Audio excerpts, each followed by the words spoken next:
Hi, and welcome to a great financing tip that I guarantee you, if you'll just give me 2 or 3 minutes, will get you another sale. Okay?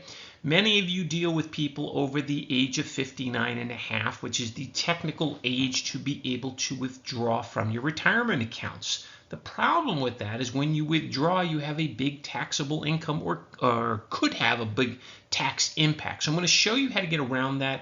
I'm going to show you how to use this financing tip to get you hopefully another deal or two per year. So many seniors have retirement funds, but they don't have great income.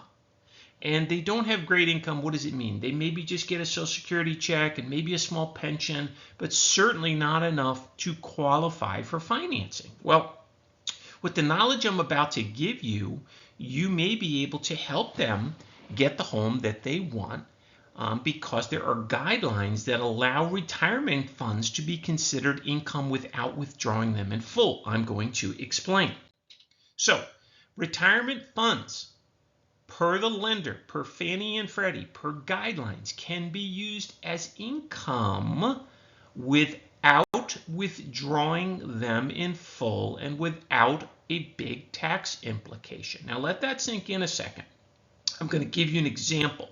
But if a senior doesn't have a great income, but they have some retirement funds, we can show the lender those funds, and I'm going to give you an example here, and we can potentially qualify them for a home. Okay, they may be renting right now, and now all of a sudden, because they have some retirement funds, they can actually qualify to buy. All right, here we go. So here's the translation for all of you who didn't get it the first time. A person 59 and a half who makes only $3,000 a month of Social Security and pension may now qualify for a home. So let that sink in. Many seniors make $3,000 or less per month in Social Security and pension income, and you could say, well, they'll never qualify. They don't make enough. Well, with this little tip, they just might. So here's how it works. Let's make believe in the first example, your buyer has $100,000 in their retirement account. The lending guidelines say if it's in a retirement account and they're within retirement age 59 and a half, they now make an extra $33,000 per year. So if they have $100,000, we simply divide it by 3, and I'm rounding. The lending guidelines say they make $33,000 a year based on that $100,000 in their retirement account. Now, note to the right it says taxable impact, less than $5,000 one time. I'm not going to bore you with all the details. I want to keep the video short, but suffice to say they're not taking $33,000. They're not taking $100,000. We're only showing the lender that they have it. In the event they have $300,000 in their retirement account, the lender views them as having $100,000 of income per year, and again with a very small taxable impact.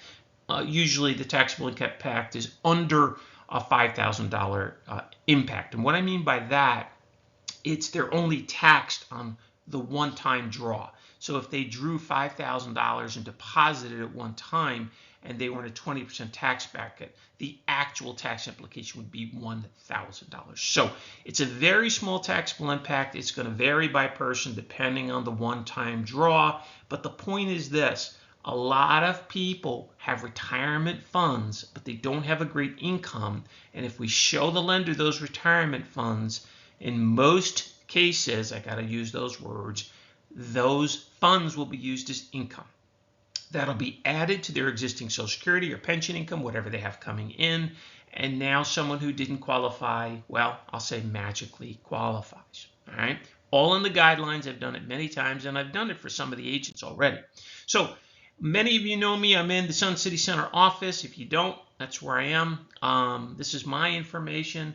Call me anytime with any questions you have. This is just something I know will help all of you if you are aware of it. Have a great day and give me a call if I can help.